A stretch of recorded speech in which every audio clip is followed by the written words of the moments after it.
This is a 4-row repeat worked on a multiple of 4 plus 3. You'll need to know how to knit, purl, and slip stitches with the yarn in front and slip stitches with the yarn in back.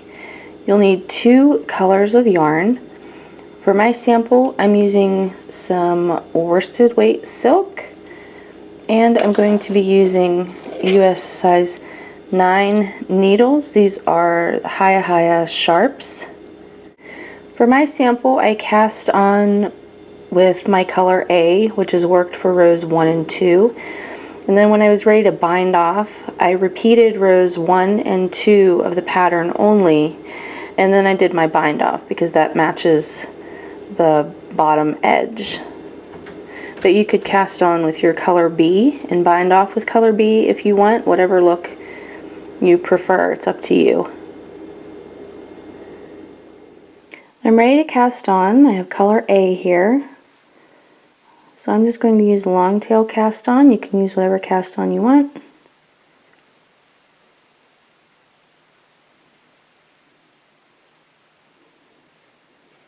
Okay, now I'm ready to begin row 1.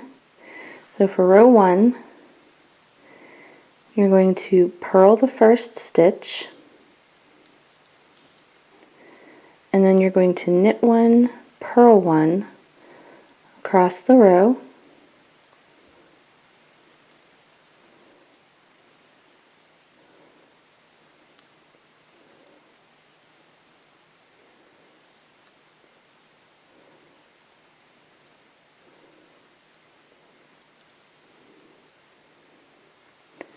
And row 2 is the same.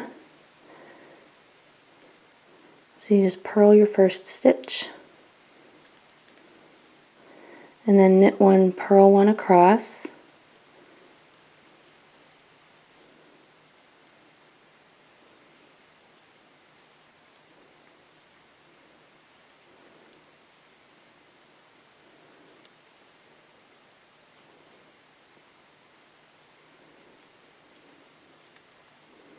Okay, for rows 3 and 4, you're going to need your second color. So to begin knitting with your second color, you just leave your first color, just leave it dangling and just forget about it. And just work with your second color. I like to wrap the tail around my finger when I'm starting the new color, just so it's a little bit easier to work. And for row 3, you're going to start by purling 1. And that stitch is going to be a little bit loose. You can just pull on your strand there to tighten that up later. So purl 1, knit 1, and purl 1. And then you're ready to begin your repeat. In your repeat for row 3, you're going to slip the next stitch. You want to make sure that your yarn is in the back. So slip, and then you're going to purl 1, knit 1, purl 1, and that's your repeat. So with yarn in back, you slip,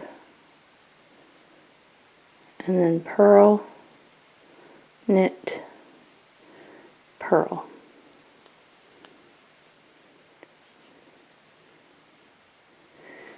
And for row 4, again, you're going to start by purling, knitting, and purling before beginning your repeat. And the repeat for row 4, you're going to slip the next stitch, but this time you want to make sure that your yarn is in the front. So you slip, and then you purl, knit, purl. Make sure the yarn's in the front. Slip, purl, knit, purl. So you see how that first stitch down here is loose? You just grab your working yarn in color A and you can tighten that up. So you would repeat those 4 rows for the pattern, and when you're ready to start with color A again, you just forget that you have this second color, just drop it, and you want to pick up your color A, and you just start working with color A again. It's really that simple.